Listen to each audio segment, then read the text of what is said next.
On raconte l'histoire d'un vieux Samo qui devait aller à Tougan. Donc il prend staff, il arrive à Yako, le chauffeur s'arrête pour les besoins des uns et des autres. Et une dame qui était devant, qui est descendue pour acheter quelque chose. À son retour, il trouve le vieux Samo assis, parce qu'il y a un vieux Samo qui devait aller à Tougan. Il trouve le vieux Samo assis devant, et le chauffeur et la femme n'ont rien pu faire. Et puis, survient un petit enfant. Il souffle quelque chose à l'oreille du vieux, et voilà que le vieux retourne rapidement à l'arrière du car. Donc, le chauffeur était un peu intrigué. Il demande au petit, qu'est-ce que tu as pu dire au vieux là, pour qu'il se déplace alors que nous avons essayé en vain. Le petit a dit, j'ai dit au vieux que le devant de la voiture là, ça va à Wayugia. C'est l'arrière de la voiture qui va à Tougan.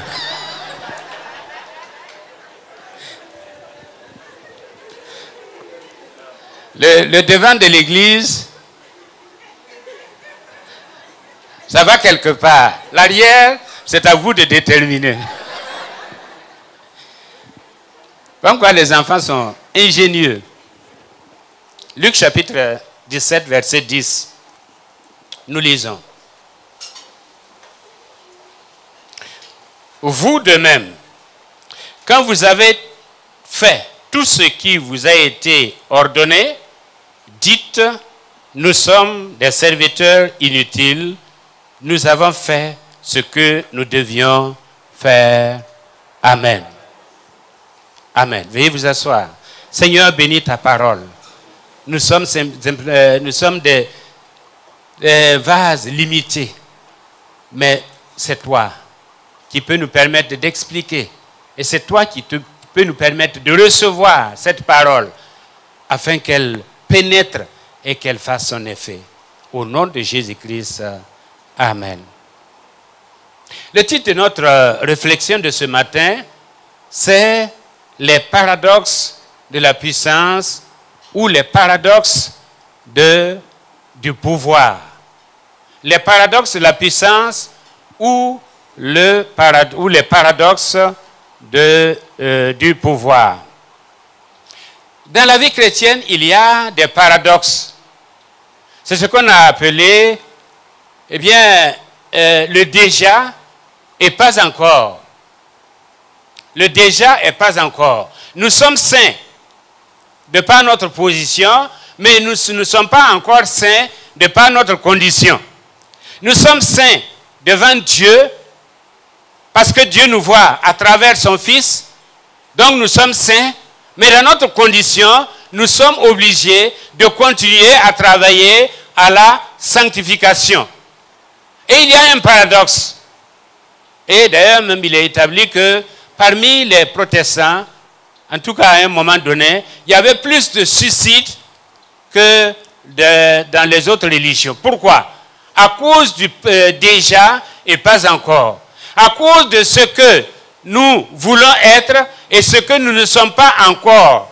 Et cela, pour certaines personnes, a créé un sentiment, j'allais dire, hyper sentiment de culpabilité qu'ils n'ont pas pu gérer. Je crois que le passage que nous avons lu nous donne le remède. Nous donne le remède et nous permet d'établir l'équilibre. Je vais évoquer trois puissances ou trois pouvoirs. Il y a d'abord le pouvoir ou la puissance de la révélation. De la révélation ou de la connaissance. La connaissance, le don de connaissance fait partie des dons de révélation. Et que ce sont des dons qui nous révèlent la pensée de Dieu. Dieu nous dit une chose au sujet d'une personne, au sujet d'une situation que personne d'autre ne connaît, que l'être humain ne peut pas connaître. Et à partir de là, nous pouvons, nous élever, nous croire quelqu'un. Croire que parce que Dieu nous a révélé quelque chose, nous savons tout Et parce que Dieu nous a révélé quelque chose, il va nous révéler tout. Erreur. Dieu peut nous révéler une partie de sa pensée, mais ça ne veut pas dire que nous avons la totalité de la pensée de Dieu concernant tous les autres problèmes. J'en veux pour preuve, quand Élisée, la femme qui a eu son enfant à cause de sa prière, cette femme qui à un moment donné a perdu son enfant, elle est venue vers Élisée. Et Élisée a envoyé son serviteur, Géasi. Géasi est allé, il a posé la question, mais qu'est-ce qui se passe? La femme n'a pas voulu dire à Géasi, parce qu'il y a des gens qui ne veulent pas se contenter des secondes mains, qui veulent aller directement à la source. Que Dieu nous donne d'aller directement à la source. Amen. Et même quand la femme quand Géasi est revenu, il a fait le compte rendu. Et Élisée a dit, laisse-la venir. Parce que le Seigneur m'a caché. Le Seigneur m'a caché. Il ne m'a pas révélé ce qui se passe dans la vie de cette femme-là. Donc Élisée, malgré tout ce que Dieu a fait dans sa vie comme révélation, à un moment donné, il était limité dans ses connaissances. Il ne savait pas tout. C'est le principe du Dieu révélé et du Dieu caché. C'est le principe du Dieu qui s'est révélé à nous et qui en même temps reste caché pour nous.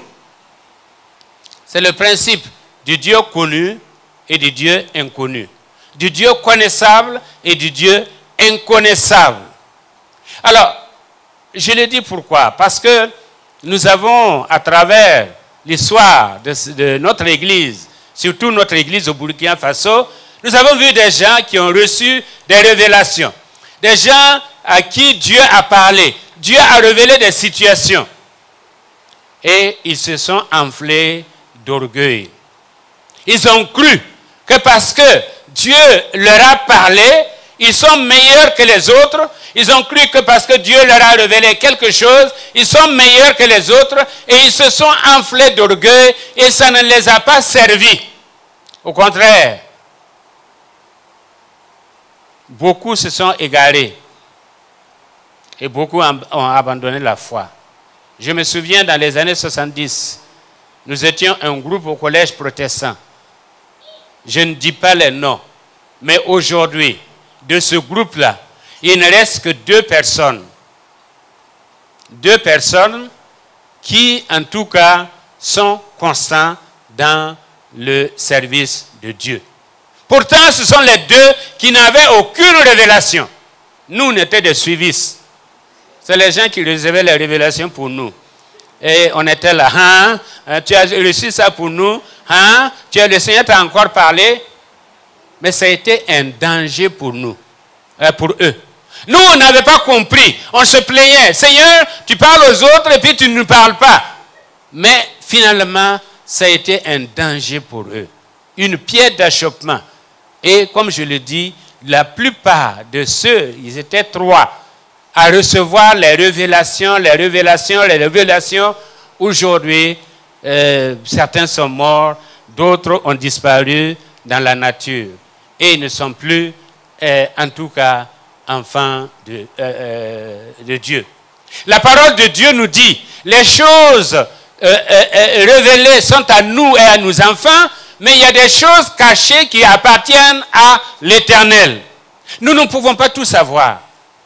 C'est le paradoxe de la puissance de la révélation ou du pouvoir de la révélation. C'est pourquoi soyons équilibrés en disant je ne sais pas tout, je ne sais pas tout. Je sais, c'est ce que je sais, c'est ce que le Seigneur m'a révélé. Le reste là, je me considère comme un serviteur inutile. Un serviteur inutile. Jésus-Christ lui-même a dit que au sujet de son retour, lui-même, c'est un blackout. il ne sait rien. Il n'y a que le Père seul qui le sait. Vous allez me dire, Jésus-Christ, oui, bon, peut-être qu'il faisait semblant. Il ne faisait pas semblant. C'est ce qu'on appelle la kénose. Il s'est disposé lui-même. Il s'est limité lui-même. Et dans cette limitation, il ne savait pas tout. Il savait seulement ce que le Père lui révélait. La connaissance constitue un pouvoir, ou la révélation constitue un pouvoir.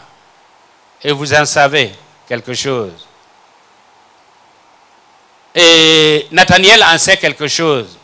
Quand il est allé voir Jésus, Jésus a dit, bon, avant que tu ne viennes, je t'ai vu sous le figuier là. Il dit, mais comment tu me connais? Comment tu me connais? Jésus l'a vu. Dieu l'a révélé.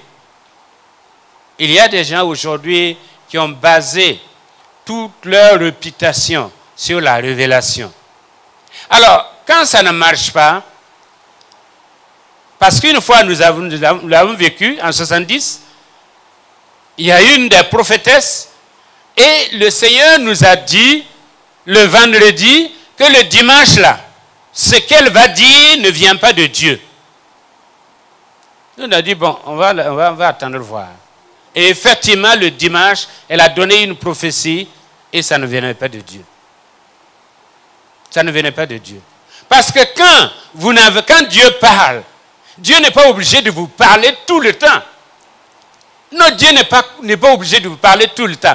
Mais quand vous bâtissez le tout sur cette révélation, sur le pouvoir de la révélation, et quand Dieu ne vous parle pas, vous êtes obligé de parler. Vous êtes obligé de parler. Et vous allez utiliser peut-être le démon de la religion. Ce qu'on appelle le démon de la religion. Dans Actes chapitre 16, cette fille qui suivait les Paul en disant, eh bien, ces hommes sont des serviteurs de Dieu, écoutez-les. Ce n'est pas l'Esprit de Dieu qui a inspiré cette fille. La preuve est que Paul, après, il était fâché, il a ordonné à l'Esprit de sortir. Aujourd'hui, il y a des démons de la religion qui parlent. Ça existe, le démon de la religion. Et aujourd'hui, il y a beaucoup qui se servent du démon de la religion pour pouvoir dire des choses parce que l'Esprit de Dieu s'est retiré d'eux à un moment donné, comme dans la vie de Saül. Nous ne savons pas tout. Nous savons simplement, nous connaissons en partie. Et c'est pourquoi nous devons humblement accepter que nous avons reçu une partie de la pensée de Dieu, mais nous n'avons pas reçu toute la partie de la pensée de Dieu, au point de pouvoir dire à tous ceux qui viennent à nous, voici ce que le Seigneur a dit. Non. Il y a des moments où nous disons, eh bien, l'Esprit de Dieu m'a caché la chose. Je ne sais rien. Je ne peux rien te dire parce que je n'ai rien reçu du Seigneur. Aujourd'hui, on invente tout parce qu'on est à la limite de la révélation de Dieu. Deuxièmement, c'est ce qu'on appelle la puissance qui vient du peuple. La puissance qui vient du peuple. C'est-à-dire, c'est l'appréciation, c'est la somme de l'appréciation et qui vient des gens. Et si on ne prend garde, l'appréciation, je dirais même pas l'appréciation, parce qu'il y a une différence entre féliciter et flatter. On flatte les gens au lieu de les féliciter. On reconnaît, c'est vrai, si quelqu'un fait quelque chose de bien, on reconnaît. Mais on a tendance à élever. Et ce qu'on a fait avec Hérode. Voix de Dieu et non pas voix d'un homme. Et puis, le Seigneur immédiatement l'a frappé. C'est nous-mêmes qui fabriquons nos propres monstres dans la religion. C'est vous qui fabriquez vos monstres dans la religion. Parce que vous allez féliciter quelqu'un, vous allez élever quelqu'un, vous allez encenser quelqu'un, au point qu'à un moment donné, il se croit quelqu'un. Alors qu'il n'est rien. Il n'est absolument rien. Nous le voyons aujourd'hui. Il y a des gens que les gens ont élevés. Ce n'est pas Dieu qui les a élevés. Ce sont les gens qui les ont élevés. Et ils sont maintenant en haut et ils disent, non, voyez, je suis ceci, je suis cela, j'ai ce pouvoir. C'est un pouvoir qui n'a pas été donné par Dieu, mais un pouvoir qui a été donné par les hommes. Jésus l'a compris. À un moment donné, on est venu pour le faire roi. Il a fui. Il a fui. Il faut fuir. Il faut fuir certaines appréciations qu'on fait de vous. Je me souviens à Lomé, et c'est une sœur burkinabé qui m'a raconté l'expérience. Et le pasteur Josué connaît bien le type. Il y a un étudiant dans ma classe. Il est rentré et le soir, il priait, Seigneur, Seigneur, je voudrais être comme le docteur Eli. Seigneur, fais de moi un deuxième docteur Eli. Et cette dame-là était voisine et elle a entendu la prière. Je l'ai venue me dire. Et dans un premier temps, j'étais étonné. Dans un deuxième temps, j'étais content. Dans un troisième temps, je voulais...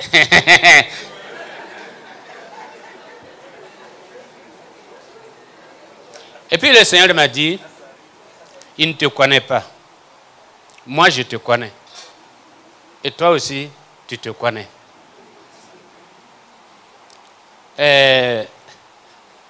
Jouons carte sur table. Si tu veux avancer dans le ministère, oublie ces choses-là. Oublie ces choses-là. J'ai appris la leçon depuis. Quand on me dit, tu es bien, j'encaisse, mais l'instant après, je dis, ce n'est pas moi qui suis bien, c'est le Seigneur. Et quel que soit ce que je fais, je retourne à Dieu pour dire, je suis un serviteur inutile. Tout ce que je le suis par la grâce de Dieu. Et il n'y a aucun mérite de ma part.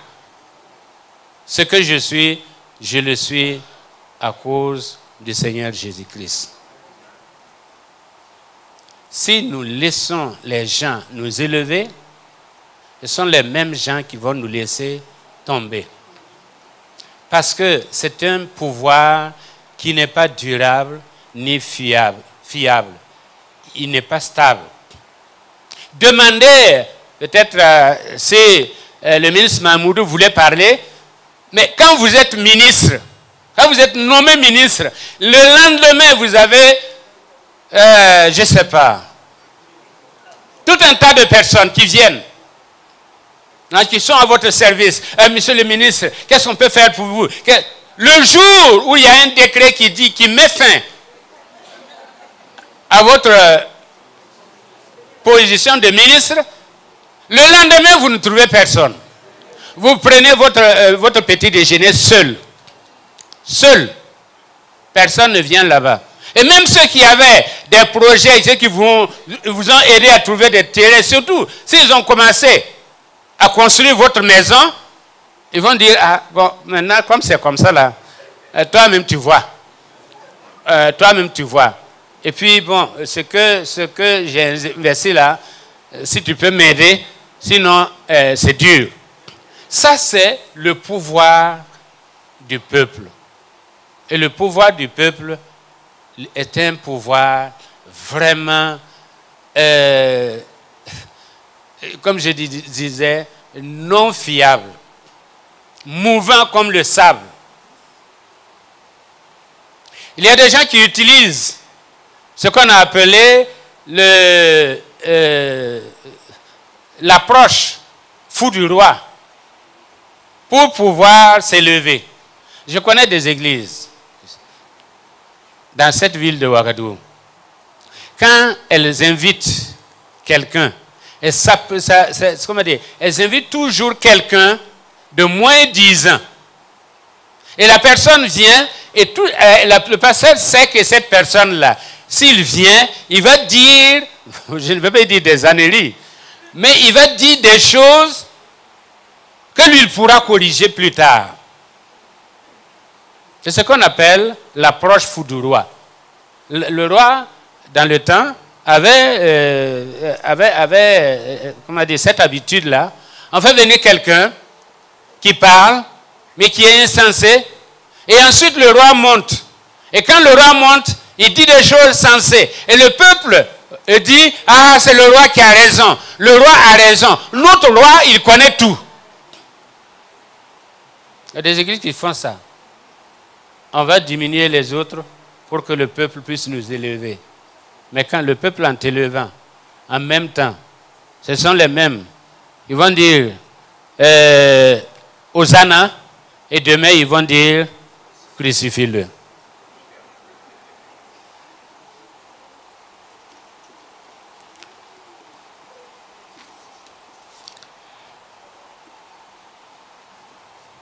Comme je le disais aujourd'hui, il y a beaucoup de serviteurs qui se sont laissés gonfler par les hommes, alors que dans leur fond, tu sais très bien qui tu es, d'où tu viens. Si tu ne sais pas où tu vas, au moins tu sais d'où tu viens. Et c'est très important. Il faut refuser de jouer au Dieu, de se servir de ces gens-là pour grimper les échelons. C'est le peuple de Dieu. C'est le peuple de Dieu. Et nous ne devons pas nous servir du peuple de Dieu pour faire de n'importe quoi. Non, pour atteindre, assouvir nos besoins de pouvoir. Il y en a qui avaient rêvé d'être quelqu'un dans le monde. Ils ne sont pas arrivés. Ils se sont rabattus dans l'église pour utiliser des voies et moyens pour atteindre les mêmes objectifs. Dans l'église, nous ne sommes pas appelés à rien. Dans l'église, nous sommes appelés à servir. Nous sommes des serviteurs inutiles. Troisième puissance, c'est ce qu'on a appelé la puissance du royaume. C'est-à-dire la capacité, le pouvoir d'opérer des miracles. Le pouvoir de guérir les malades. Le pouvoir de faire quelque chose d'exceptionnel, de puissant.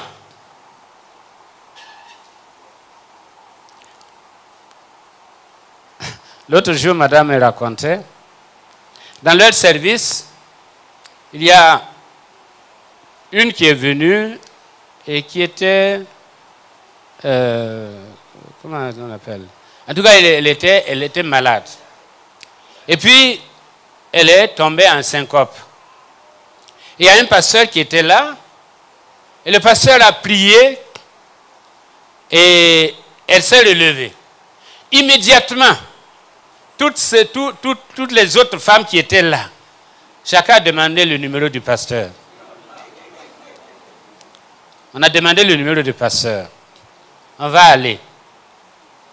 Quand tu fais un miracle, quand Dieu te permet de faire un miracle, eh bien, il y a tout un monde autour de toi. Et souvent, c'est accompagné aussi de quelques sous, sinon de quelques dons. Et tu vas, à un moment donné, tu penses que le Seigneur est avec toi, et rien qu'avec toi, exceptionnellement avec toi. Alors que ce n'est pas ça. C'est un don comme tous les autres dons. C'est un don. Il y a des gens qui ont le don d'hospitalité. C'est un don que le Seigneur va récompenser. Il y a des gens qui ont le don d'administration. C'est un don que le Seigneur va récompenser. Au même titre que celui qui opère des miracles. Alors l'équilibre ici, c'est que tu peux guérir des malades et avoir un malade dans ta maison. Tu peux prier pour la délivrance de personnes à l'extérieur et tu as dans ta cour soit ton mari, soit ta femme, soit ton enfant qui a besoin de délivrance et tu ne comprends pas pourquoi et tu te demandes, Seigneur, pourquoi est-ce que ça marche dehors et ça ne marche pas dedans? Parce que Dieu n'est pas ton obligé. Dieu n'est pas ton obligé. Il peut agir dehors et te laisser savoir que c'est lui qui fait la différence. J'ai laissé Trophime malade à Milet. C'est ce que Paul a dit. Paul, celui-là qui était tellement puissant, et les gens venaient avec des morceaux de tissu. On appliquait sur Paul et on allait appliquer sur les malades et les malades étaient guéris. C'est ce Paul-là qui dit, j'ai laissé Trophime malade à Milet. Jésus n'a pas guéri tous les malades. La preuve est que les premiers, les Pierre et Jean, qui allaient au temple, ils ont trouvé un homme malade. Du temps de Jésus, il était là-bas. J'ai laissé Trophime malade à Milet. Et souvent, nous-mêmes, nous prions pour des malades qui sont guéris et nous-mêmes, nous sommes malades. C'est le paradoxe de la puissance du royaume. Nous ne pouvons pas tout faire. Nous ne pouvons pas guérir tous les malades. Nous ne pouvons pas soulager les maux de la société. Nous ne pouvons que faire ce qui nous a été donné de faire. Et quand nous avons tout fait, que nous puissions retourner à la base, les militaires comprennent ça. Quand on va en opération, on finit l'opération, on revient à la base et on rend compte. Paul a prié et Paul était malade. Et il a prié 3 fois le Seigneur en disant, Seigneur, guéris-moi. Et le Seigneur a dit, non, ma grâce te suffit. Car ma puissance se manifeste dans ta faiblesse. C'était une façon de garder Paul humble. Parce que si nous avons tout, si nous pouvons tout faire, qu'est-ce qui nous reste? Il n'y a qu'à prendre la place de Dieu. Il nous reste seulement à prendre la place de Dieu. Il a dit, Seigneur, écarte-toi. Je n'ai même plus besoin de toi. J'ai laissé Trophime malade à Milet. Et Paul a dit à Timothée, prends un peu de vin. Non, ce n'est pas valable pour nous aujourd'hui. Prends un peu de vin à cause de tes maux de ventre. Mais il aurait pu prier pour Timothée, le guérir de ses maux de ventre. Mais il dit, non, non, prends un peu de vin à cause de tes maux de ventre. C'est pourquoi nous devons être humbles. Parce que Dieu nous a donné simplement une partie de lui, mais pas tout de lui. C'est une partie de lui, mais pas tout de lui. Et Dieu fera en sorte qu'il y ait quelque chose qui nous maintienne dans l'humilité à côté de nous. Il le fera.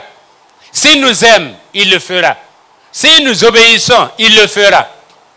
Et quand il décide de ne plus le faire, c'est que notre destruction est proche. Notre destruction est proche. Nous n'avons rien que nous n'avons pas reçu de Dieu. Et si nous l'avons reçu de Dieu, soyons vraiment humbles devant le Seigneur. Jésus a guéri, a chassé les démons. Mais il avait un démon à côté de lui. Judas. Il avait un démon à côté de lui. Tout le temps, ce démon-là était là. Mais c'était le fils de la perdition. Il n'y avait rien à faire. Il n'y avait rien à faire. Mais Jésus l'a accepté, lui a même confié les finances. Nous ne pouvons pas tout faire. Nous ne pouvons faire que ce que Dieu nous a donné de faire pendant que nous sommes sur cette terre. C'est pourquoi l'ivraie et le bon grain sont appelés à croître ensemble. L'ivraie et le bon grain sont appelés à croître ensemble. On voit que le méchant s'enrichit et certains chrétiens demeurent pauvres.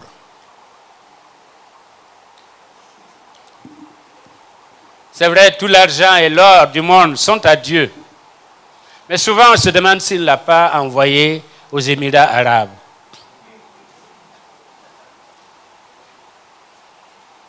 Est-ce qu'il nous a oubliés, nous les Burkinabés? Non, il ne nous a pas oubliés. Mais c'est là le paradoxe de la puissance de Dieu. Ces gens auront à répondre de ce qu'ils ont fait. Et nous aurons à répondre de ce que Dieu nous a donné. Le paradoxe de la puissance de Dieu. Que ce soit la connaissance, que ce soit le peuple que Dieu nous a confié. Pasteur Josué, méfiez-vous de l'appréciation des gens. Le pouvoir ou la puissance du royaume de Dieu. Il y a des gens parmi nous qui ont des dons. Il y a des gens parmi nous qui prient et des gens sont guéris. Faites attention. Équilibrez le tout par l'obéissance à la voix de Dieu, l'obéissance à la parole de Dieu, soumission à Dieu dans une humilité. Et c'est alors que votre ministère ira de l'avant. Nous avons vu des gens, ils ont prié, dans la forêt il y en avait, à Tampouy il y en avait, un peu partout, dans la ville. Mais comment ils ont fini? Ils ont mal fini. Parce que simplement, à un moment donné, on s'est cru tout puissant au point de ne plus revenir au principe de Dieu. C'est-à-dire l'humilité dans l'exercice des dons et des talents que Dieu nous a donnés. Puisse le Seigneur nous bénir. Puisse le Seigneur nous accompagner. Puisse le Seigneur nous faire comprendre les choses afin que nous soyons de ces serviteurs qui vont entendre la voix du Maître dire « Bon et fidèle serviteur, entre dans la joie de ton Maître ». C'est là la finalité de notre service. Jésus a dit, il y a des gens qui vont venir, ils vont dire, j'ai chassé des démons en ton nom. Et je vais leur dire, je ne les connais pas. Que Dieu nous connaisse. Qu'il nous connaisse maintenant et qu'il nous connaisse, que nous allons nous présenter devant le trône, devant Dieu. Et que nous puissions recevoir la récompense qui sied aux serviteurs de Dieu. Nous sommes tous serviteurs de Dieu. Tous. Nous sommes serviteurs et servants de Dieu. Que chacun puisse entendre ce verdict. Bon et fidèle serviteur, entre dans la joie de ton Maître. Prions. Alléluia. Alléluia.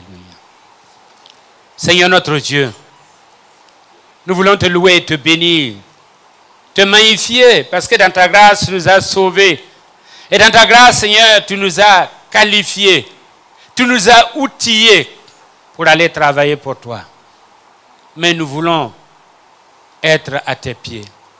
Nous voulons chaque fois revenir, te faire le compte rendu. Père éternel, nous voulons, oui, nous retrouver au pied du Maître et dire, Seigneur, est-ce que ce que j'ai fait est bon? Est-ce que ce que j'ai fait entre dans le plan que tu m'as donné? Est-ce que ce que j'ai fait répond à l'ordre de mission que tu m'as donné? Et à partir de là, tu vas apprécier. Et tu vas encore nous donner, eh bien, de nouvelles directives pour que nous puissions aller et revenir. Qu'il y ait un va-et-vient entre nous et toi, Seigneur. Entre la mission et toi, Seigneur. Afin que chaque fois, nous puissions être appréciés. Afin de ne pas dévier. Merci, Père.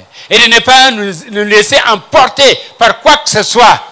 Parce que tout ce que nous pouvons faire, c'est par toi, et par ta grâce, et par ta puissance, et par ta présence. Merci, Père. Béni sois-tu. Au nom de Jésus-Christ. Amen.